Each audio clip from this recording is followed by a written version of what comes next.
And now chapter 3. Krishna is the source of all incarnations.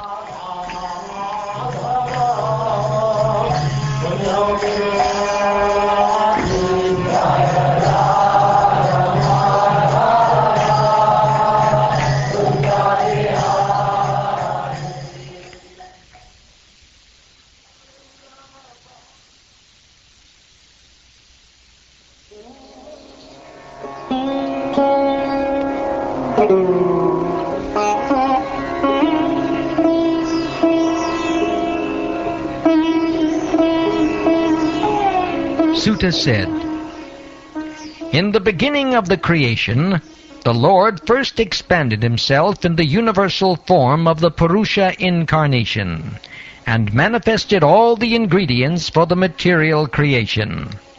And thus at first there was the creation of the 16 principles of material action.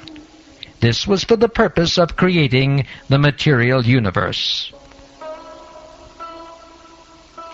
A part of the Purusha lies down within the water of the universe. From the navel lake of his body sprouts a lotus stem. And from the lotus flower atop this stem, Brahma, the master of all engineers in the universe, becomes manifest. It is believed that all the universal planetary systems are situated on the extensive body of the Purusha, but he has nothing to do with the created material ingredients. His body is eternally in spiritual existence par excellence. The devotees, with their perfect eyes, see the transcendental form of the Purusha, who has thousands of legs, thighs, arms, and faces, all extraordinary. In that body there are thousands of heads, ears, eyes, and noses. They are decorated with thousands of helmets and glowing earrings, and are adorned with garlands. This form, the second manifestation of the Purusha, is the source and indestructible seed of multifarious incarnations within the universe.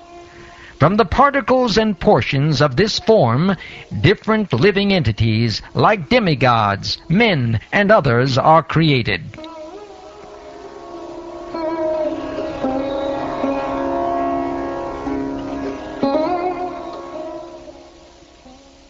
First of all, in the beginning of creation, there were 4 unmarried sons of Brahma, the Kumaras, who, being situated in a vow of celibacy, underwent severe austerities for realization of the absolute truth. The supreme enjoyer of all sacrifices accepted the incarnation of a boar, the second incarnation, and for the welfare of the earth, he lifted the earth from the nether regions of the universe. In the millennium of the Rishis, the personality of Godhead accepted the third empowered incarnation in the form of Devarshi Narada, who is a great sage among the demigods. He collected expositions of the Vedas which deal with devotional service, and which inspire non-fruitive action. In the fourth incarnation, the Lord became Nara and Narayan, the twin sons of the wife of King Dharma. Thus he undertook severe and exemplary penances to control the senses. The fifth incarnation, named Lord Kapila, is foremost among perfected beings. He gave an exposition of the creative elements and metaphysics to Asuri Brahman, for in course of time this knowledge had been lost. The sixth incarnation of the Purusha was the son of the sage Atri. He was born from the womb of Anasuya, who prayed for an incarnation. He spoke on the subject of transcendence to Alarka, Prahlad, and others, such as Yadu, Haihaya, etc. His name was Dattatreya. The 7th incarnation was Yagya, the son of Prajapati Ruchi, and his wife Akuti. He controlled the period during the change of the Svayambhuva Manu and was assisted by demigods such as his son Yama. The 8th incarnation was King Rishabha, son of King Nabi, and his wife Meru Devi.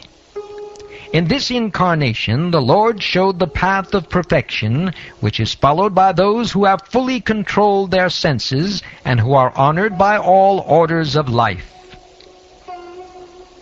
O Brahmins, in the 9th incarnation, the Lord, prayed for by sages, accepted the body of a king, namely Prithu, who cultivated the land to yield various produces, and for that reason the earth was beautiful and attractive.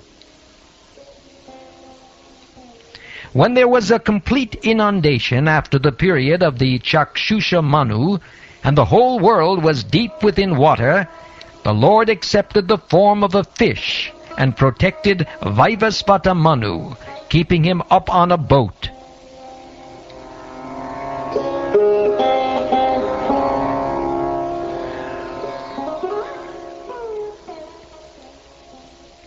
The 11th incarnation of the Lord took the form of a tortoise, whose shell served as a pivot for the Mandarachala hill, which was being used as a churning rod by the theists and atheists of the universe. In the 12th incarnation, the Lord appeared as Dhanvantari, and in the 13th, he allured the atheists by the charming beauty of a woman and gave nectar to the demigods to drink. In the 14th incarnation, the Lord appeared as Nrsimha and bifurcated the strong body of the atheist Hiranyakashipu with his nails, just as a carpenter pierces cane. In the 15th incarnation, the Lord assumed the form of a dwarf Brahmin, namely Vamana, and visited the arena of sacrifice arranged by Maharaj Bali. Although at heart he was willing to regain the kingdom of the 3 planetary systems, he simply asked for a donation of 3 steps of land. In the 16th incarnation of the Godhead, the Lord, as Bhrigupati, annihilated the administrative class, or Kshatriyas, 21 times, being angry with them because of their rebellion against the Brahmins, or the intelligent class. Thereafter, in the 17th incarnation of Godhead, Sri Vyasadeva appeared in the womb of Satyavati through Parasara Muni, and he divided the one Veda into several branches and sub-branches, seeing that the people in general were less intelligent. In the 18th incarnation, the Lord appeared as King Ram. In order to perform some pleasing work for the demigods, he exhibited superhuman powers by controlling the Indian Ocean, and then killing the atheist king, Ravan, who was on the other side of the sea. In the 19th and 20th incarnations, the Lord advented himself as Lord Balaram and Lord Krishna in the family of Vrishni, the Yadu dynasty, and by so doing he removed the burden of the world. Then, in the beginning of Kali Yuga, the Lord will appear as Lord Buddha, the son of Anjana, in the province of Gaya, just for the purpose of deluding those who are envious of the faithful theist.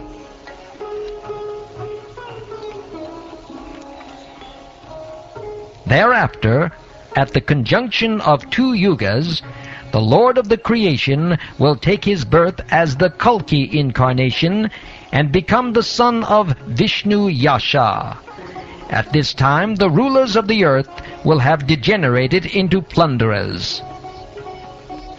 O Brahmins, the incarnations of the Lord are innumerable, like rivulets flowing from inexhaustible sources of water. All the rishis, manus, demigods, and descendants of Manu, who are especially powerful, are plenary portions or portions of the plenary portions of the Lord. This also includes the Prajapatis. All of the above-mentioned incarnations are either plenary portions or portions of the plenary portions of the Lord. But Lord Sri Krishna is the original personality of Godhead. All of them appear on planets whenever there is a disturbance created by the atheists. The Lord incarnates to protect the theists.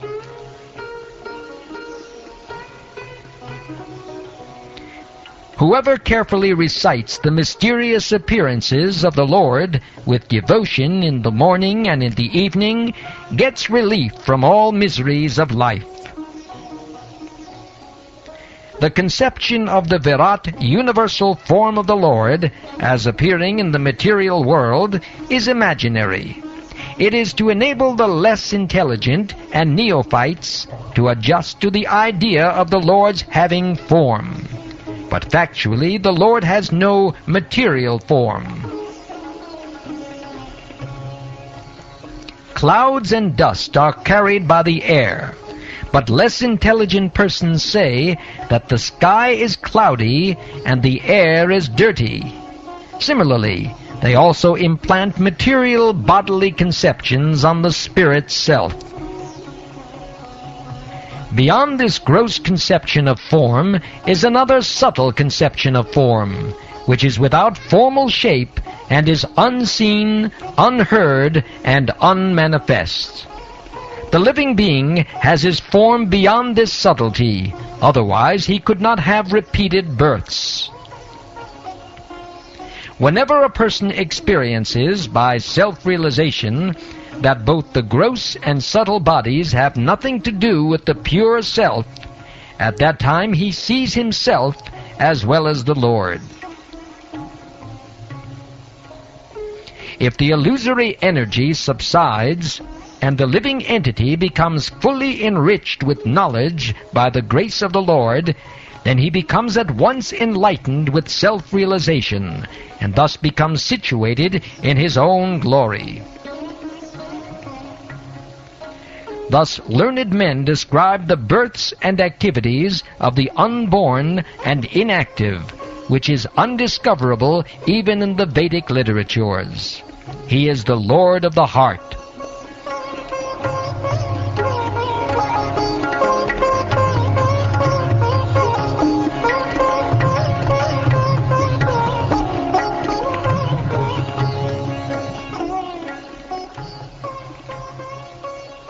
The Lord, whose activities are always spotless, is the master of the 6 senses, and is fully omnipotent with 6 opulences. He creates the manifested universes, maintains them, and annihilates them without being in the least affected. He is within every living being, and is always independent. The foolish, with a poor fund of knowledge, cannot know the transcendental nature of the forms, names, and activities of the Lord, who is playing like an actor in a drama. Nor can they express such things, neither in their speculations nor in their words. Only those who render unreserved, uninterrupted, favorable service unto the lotus feet of Lord Krishna, who carries the wheel of the chariot in his hand, can know the Creator of the universe in his full glory, power, and transcendence. Only by making such inquiries in this world can one be successful and perfectly cognizant, for such inquiries invoke transcendental ecstatic love unto the personality of Godhead, who is the proprietor of all the universes, and guarantee cent% immunity from the dreadful repetition of birth and death. This Srimad Bhagavatam is the literary incarnation of God, and it is compiled by Srila Vyasadeva, the incarnation of God. It is meant for the ultimate good of all people, and it is all successful, all blissful, and all perfect. Sri Vyasadeva delivered it to his son, who is the most respected among the self-realized, after extracting the cream of all Vedic literatures and histories of the universe. Shukdev Goswami, the son of Vyasadeva, in his turn delivered the Bhagavatam to the great Emperor Parikshit, who sat surrounded by sages on the bank of the Ganges, awaiting death, without taking food or drink. This Bhagavad Purana is as brilliant as the sun, and it has arisen just after the departure of Lord Krishna to his own abode, accompanied by religion, knowledge, etc. Persons who have lost their vision due to the dense darkness of ignorance in the age of Kali shall get light from this Purana. O learned Brahmins, when Shukdev Goswami recited Bhagavatam there in the presence of Emperor Parikshit, I heard him with rapt attention, and thus by his mercy I learned the Bhagavatam from that great and powerful sage. Now I shall try to make you hear the very same thing as I learned it from him and as I have realized it.